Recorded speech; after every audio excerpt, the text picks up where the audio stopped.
And we're live. All right, everybody, it's Dale Jr. here for the Ask Junior portion of the Tuesday show. And Andrew and the guys are back at the Dirty Mo Bojangles studio. And hey, they have your questions ready, so let's get started. Let's get started indeed. First question coming from Terry, and this was actually first the news broke on the teardown via Jordan Bianchi. The schedule rumors that happen to be potentially in play for next year. It's looking like Atlanta, Homestead, and Watkins Glen are out of the playoffs. Darlington, Loudon, and Gateway are going into the playoffs. What's your reaction to that? I'm disappointed about Homestead leaving the playoffs. We ran Homestead years ago, early in the season, and it was weird. Felt weird after having the season finale there for so long. It just doesn't feel right to put it anywhere else in the season. It kind of was fun to have it in the playoffs again. But I'll say this. There's a lot of rumor and speculation about it coming back to the finale.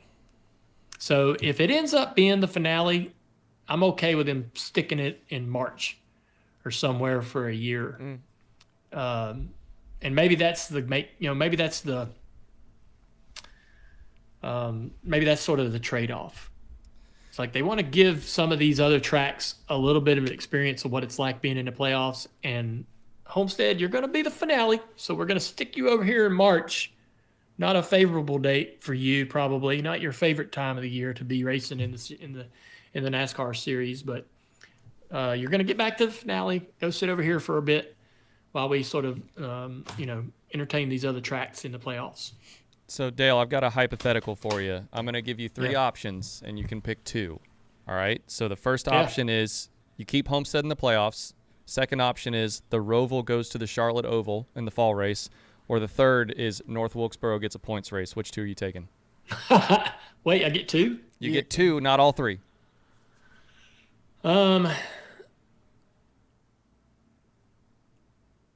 would say I definitely would put Wilkesboro getting a points race at number one by far. I think that's probably well, I just do not think that Wilkesboro survives without that. I think that Charlotte going away from the Roval, I would be in favor of that. Going back to the Oval. So you could lose Homestead as a that's playoff probably race. not a popular take. Homestead's fun. Wherever we race it in the year is whatever. I believe it belongs in the playoffs, and it's a great finale. Is it the only track we can have the season finale at? No, but it was a great one, and going back to that will be fun if that's what happens. But I just don't love the Roval. I'd rather watch the cars race at the Charlotte Oval.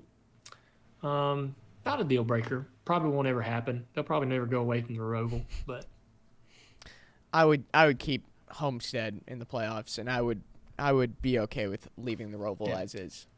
That's where I would disagree with you. Yeah. Anyways, it's interesting. Yeah. This next question is coming from Rose. They saw you had they keep seeing this commercial.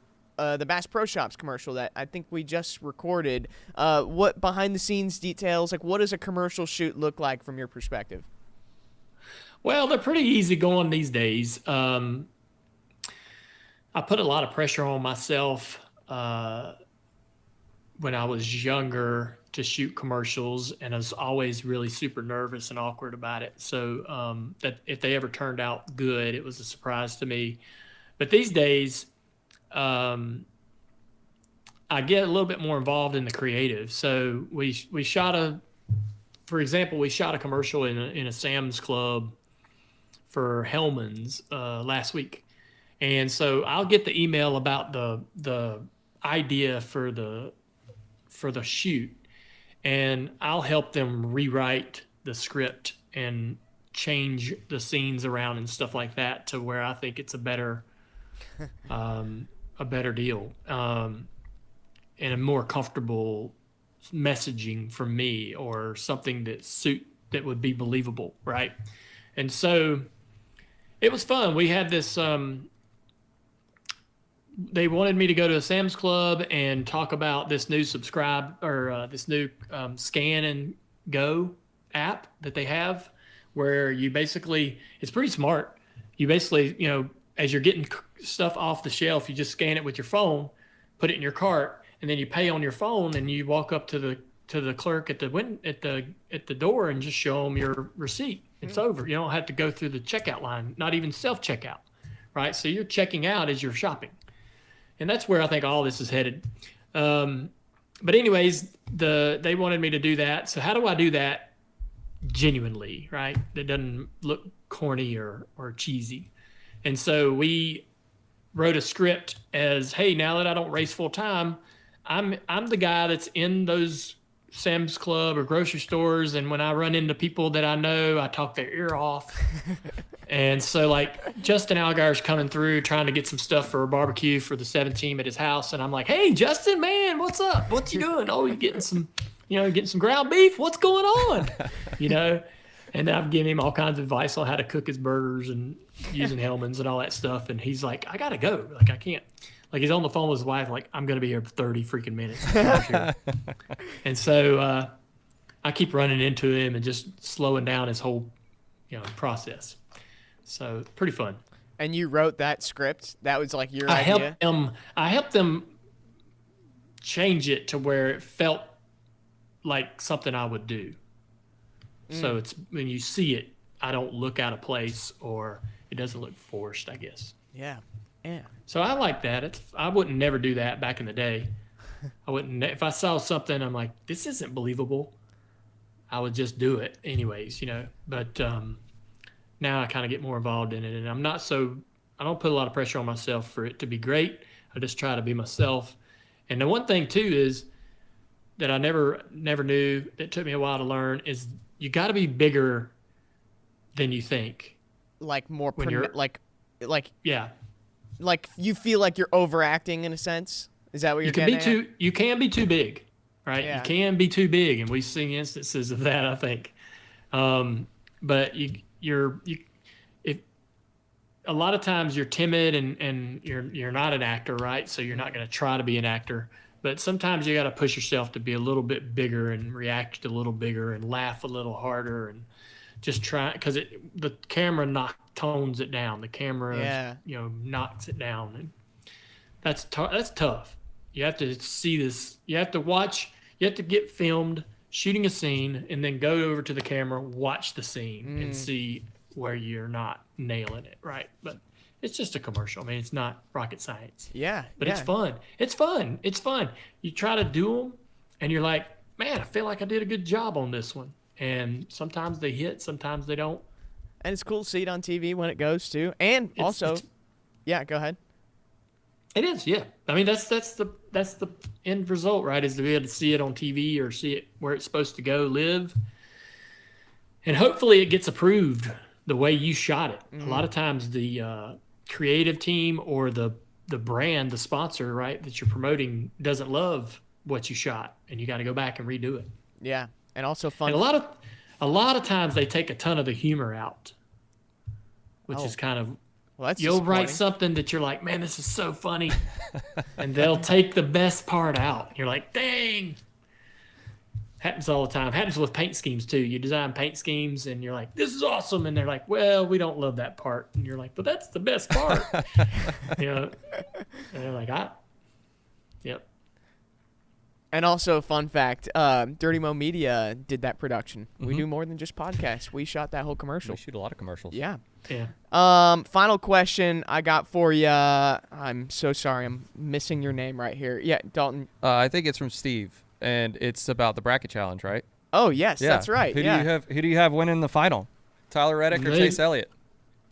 I mean, I didn't pick either one of those guys, but Can I give you some stats to help you out? I got a weird feeling that Reddick's going to beat Chase. The stats don't lean that way. Chase had a DQ in 2021. He won 2 years ago and finished 4th last year. And then Tyler with 8th, 18th, and 30th. So he's kind of had a struggle there at Nashville. Average finish in the next gen era for both Chase Elliott 2.5, Tyler Reddick 24. 2.5. Wait, he got like 2.5, like. He finished in 2nd and a half. No, that's average first finish. result. Average because finish. he DQ'd that one year. Well, then how can he be 2.5? I'm sorry, I kind of jumped the gun. I'm reading a tweet that someone sent me, so I don't know if this is. I still think Chase. Omit it. This is okay. Andrew apparently believes everything on the internet. We just learned that's right. that. Someone on Twitter just sent me a link. Get off! Hey, if that's dangerous, Andrew. Put your phone down. You're gonna get yourself hurt. Yeah, I know. I just got an email from a Nigerian prince, and if I said they're gonna send me money, Then Chase Elliott will win if you send him money. yeah. I've got an email to send you, Andrew. It's viruslink.com. Yeah. I need all the money in your account. I don't know. I just got this weird feeling. I'll change. I'm going for Chase. All right. He is a freaking. Isn't he still the points leader? Yeah. Yeah. Yeah. What am I thinking? Of course. So there you go. All right. I appreciate everybody tuning in. Another segment of Ask Junior in the books. We got a great show today coming out later. We talked to 2 drivers today on the show. Alex Bowman, who's got a great paint scheme for Ally coming up this weekend in Nashville, and our race winner from New Hampshire, Christopher Bell, called in, and we talked a little bit about everything going on in his life. And so a lot of fun. Hope you'll tune in to the show later today.